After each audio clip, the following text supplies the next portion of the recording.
দুপুর 12:30 নাগাদ শিয়ালদা কোর্ট বসতে চলেছে। শনিবার আপনাদের খেয়াল থাকবে রায় ঘোষণা করেছিল শিয়ালদা কোর্ট এবং দোষী সাব্যস্ত করেছিল সঞ্জয় রায়কে।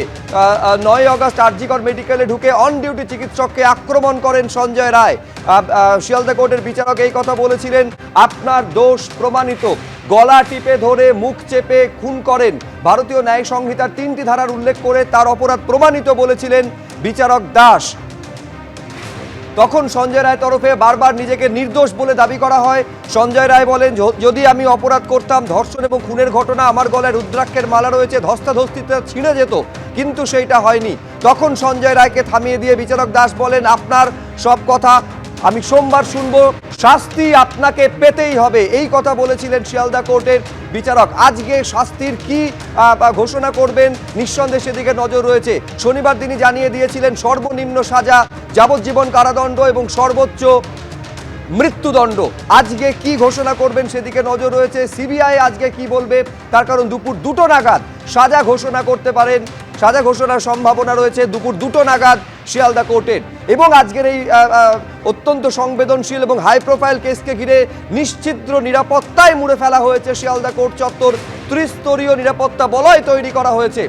এই মুহূর্তে সরাসরি আপনাদের নিয়ে যাব আমাদের প্রতিনিধি অরিত্রিক ভট্টাচার্যের কাছে। অরিত্রিক, কিছুক্ষণ আগেই সঞ্জয় রায়কে প্রেসিডেন্সি জেল থেকে আদালত চত্বরে নিয়ে আসা হয়েছে।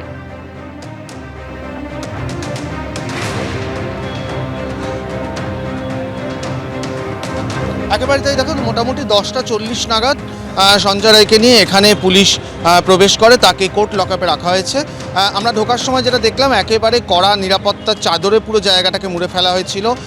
বেশ একটা বড়সড় কনভয়েটে করে তাকে সব দিকের জানলা বন্ধ রাখা এরকম একটি প্রিজন ভ্যানে করে তাকে এখানে নিয়ে আসা হয়েছে। এবং যে ছবি আমরা গত কয়েকটা সওয়াল জবাবের সময় বা শনিবার তাকে দোষী সাব্যস্ত করার দিনেও দেখেছিলাম।